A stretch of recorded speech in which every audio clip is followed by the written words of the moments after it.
alunos, sejam bem-vindos a mais uma videoaula. Eu sou a professora Fabielle. Hoje estamos aqui para a aula 38. Na aula de hoje vocês vão fazer a atividade 28 e 29 do caderno de atividade de vocês, certo? Então vamos lá junto comigo. Na atividade 28 vocês vão encontrar esse texto aqui, que conta a história da criação da noite. Então, se ele conta uma história, é um texto narrativo, certo? E o texto narrativo, ele é dividido em parágrafos. Vamos ver quantos parágrafos tem esse texto? 1, 2, 3, 4, 5 parágrafos. Então, nesse texto, em 5 parágrafos, ele vai narrar, vai contar para vocês a história da criação da noite. E uma narração, né, um conto, uma história que as pessoas contam, elas podem ser um conto de fadas, pode ser uma fábula. Nesse caso, esse texto aí do caderno de atividade de vocês, da atividade 28, ele é um mito. Mas o que é um mito? Um mito, né, o nome mito significa conversar, contar, narrar. Mas ele narra e conta o quê? Ele conta um relato sobre a origem de alguma coisa de forma fantasiosa. Então, antigamente, quando as pessoas ainda não tinham a tecnologia, as ciências, os conhecimentos, para poder, explicar como que as coisas surgiram, como originaram, como que o animal era desse jeito, como que a planta tal era de um jeito, eles inventavam oralmente, contavam histórias, tentando fazer explicações para esses fatos, de onde surgiram. E existem várias mitologias por aí. A mitologia grega, romana, que é muito famosa, que conta a história dos deuses, como Zeus. A mitologia nórdica, que é escandinava, germânica, que também conta a história de deuses de vários lugares em outros mundos, inclusive o famoso Thor, dos Vingadores, faz parte dessa mitologia. E, é claro, no nosso país nós também temos a mitologia, Vem muito dos indígenas e das lendas africanas, dos mitos africanos que vieram da África também, trazidas para cá. Como, a mitologia que conta os deuses indígenas, como Guaraci, que era o deus do sol, Jaci, a deusa da lua. No conto, no mito que a gente viu na atividade 28, ele conta a origem de quê? Já que o mito, ele inventa uma história para explicar a origem. Lá a gente vê a origem da noite. Então lá ele conta que era sempre dia, até que houve um acontecimento que transformou, que surgiu a noite também. E junto com esse acontecimento, também conta como surgiu o macaquinho mão de ouro. Tudo isso acontece, na mitologia por causa de alguma divindade, de algum deus que tem poderes para fazer essas criações. Nesse caso, no texto que vocês viram na atividade 28, ele conta a história que é um mito que veio da criação dos indígenas Ayamiri, Atraori, que habitam lá no Amazonas e Roraima. E lá eles têm um deus chamado Mauá, e esse deus, ele é um deus do trovão, da criação, que faz nascer animais, crianças, tá? Então é ele que cria, tanto o macaquinho, quanto cuida da lua, do sol e de todas as outras coisas que a gente viu nesse mito da aula de hoje. A gente sempre acha nos textos narrativos, seja na mitologia, nos mitos, nas fábulas, nos contos de fadas, a gente sempre acha os personagens que são protagonistas e os antagonistas. Os protagonistas são os personagens que são os destaques, são os personagens principais. Já os antagonistas são os adversários desses personagens principais. São aqueles que sempre estão brigando contra, aqueles que a gente chama de vilão. Por exemplo, aqui a gente tem os protagonistas, como exemplo, as princesas, como a Branca de Neve, e os Vingadores. Já como antagonistas, nós temos as bruxas, as rainhas más e o Thanos. Então, nós sabemos que lá na história, foi Mauá, que criou o dia e a noite, porque o sol quebrou, tem toda aquela história. Isso a gente sabe que é uma fantasia, é uma história inventada. Porque, né, cientificamente, a gente sabe que, na verdade, o dia e a noite, ele é feito através do movimento de rotação que a Terra faz. Então, a Terra, ela gira em torno de si mesma, e enquanto ela faz esse movimento, um lado dela recebe a luz do Sol e é dia, e o outro lado não recebe a luz do Sol e por isso é a noite. A gente consegue organizar, né, o dia, a noite, a passagem do tempo através do calendário. O calendário que a gente usa é o calendário cristão ou gregoriano. Por que cristão? Porque ele foi contado a partir do nascimento de Jesus Cristo. E gregoriano, porque ele foi tornado oficial através do Papa, tá? Gregório XIII. E aí, nesse calendário que a gente tem aí na nossa casa, a gente vai vendo a passagem do ano, de ano por ano, e nele a gente consegue identificar várias situações. Por exemplo, a gente consegue achar em que mês estamos, quantos dias tem aquele mês em que a gente está, em qual dia da semana que começou o mês, qual dia da semana que vai terminar, quais dias caem no fim de semana, né? Que são dias que a gente não tem aula ou que não trabalha no sábado e domingo.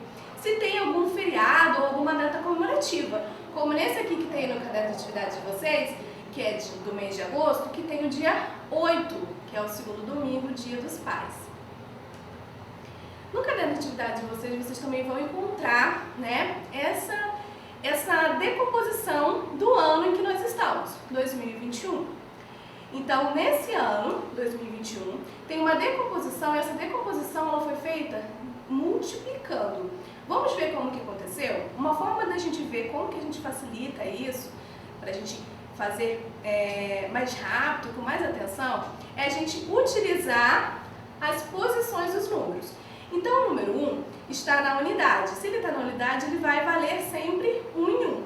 Então, ele vai valer o mesmo valor. Então, ele vai valer 1.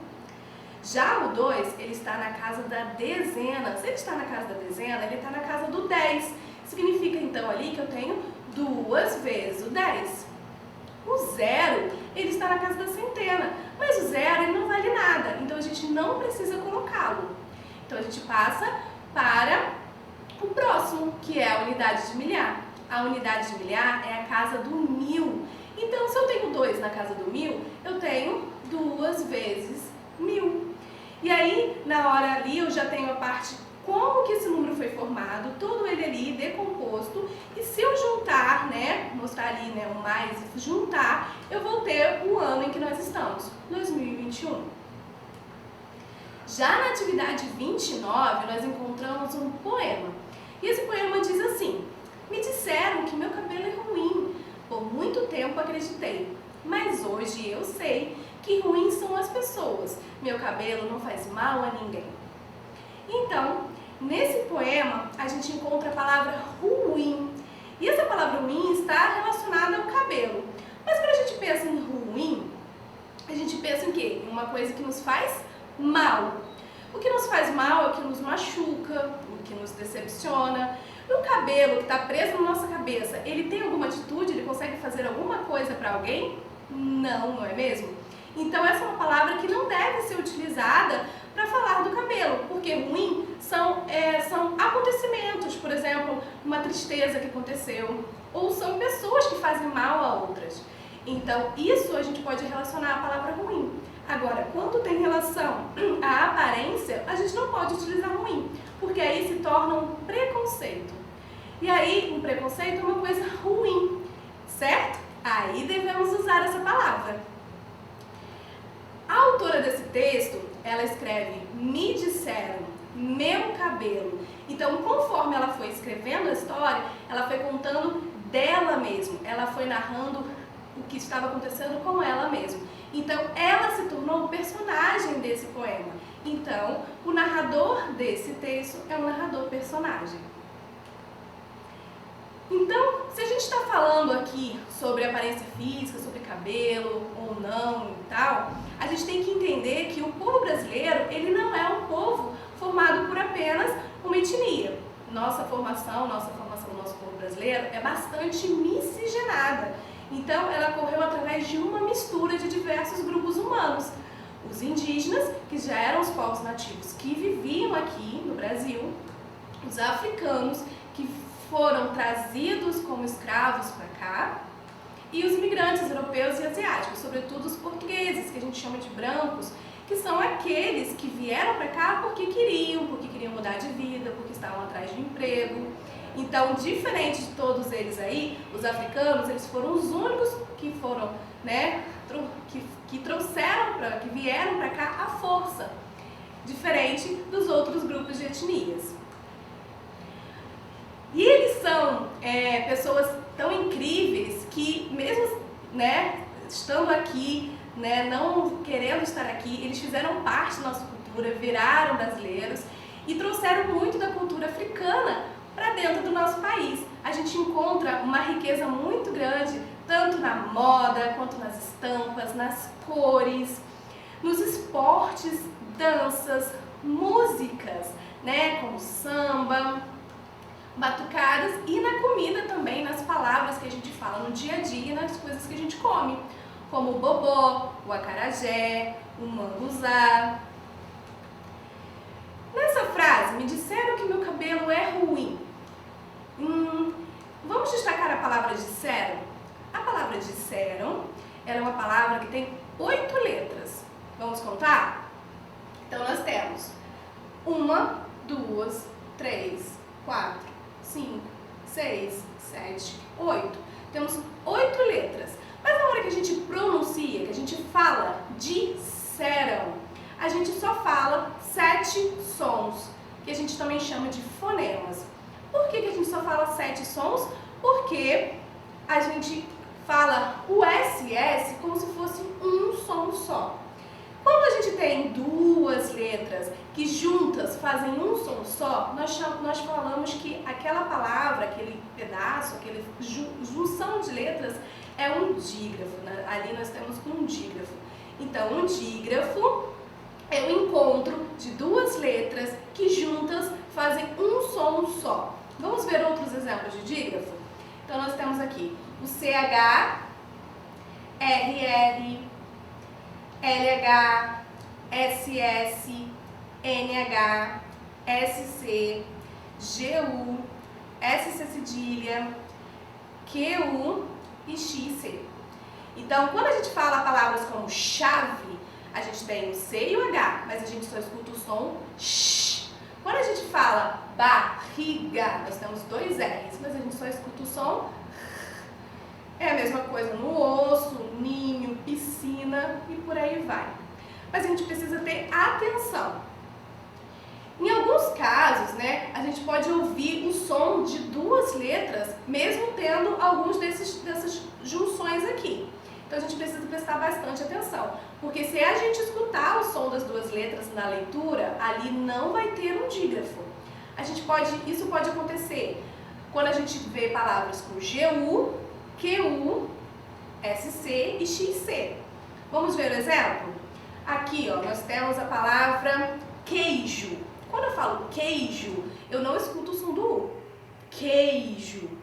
Mas quando eu falo quando, eu escuto o som do U. Então, no queijo eu vou ter um dígrafo, mas no quando eu não vou ter um dígrafo, porque eu estou escutando o som do U.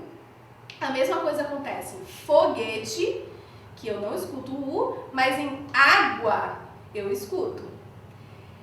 Em piscina, que eu não escuto o som, né, como se o S e o C fosse uma letra só, piscina, mas aqui em escada eu escuto o som do S e o som do C. Então o som do S, escuto o som do C. Escada. A mesma coisa em exceção, que eu só vou escutar como se fosse o C, exceção, mas em alguns casos eu vou escutar como em excluir, que o X está fazendo o som do S, e o C está fazendo o som dele, excluir, ok? No caderno de atividade de vocês, na parte de matemática, vocês viram umas irmãs, a Mili, que tem 10 anos, e a Lulu, que tem 5. E outras irmãs, que é a Tati, que tem 14, e a Mel, que tem 1 ano. Se eu juntar a idade da Mili com a Lulu, 10 mais 5, eu vou ter 15. Se eu juntar a idade da Tati e da Mel, 14 mais 1, eu também vou ter 15.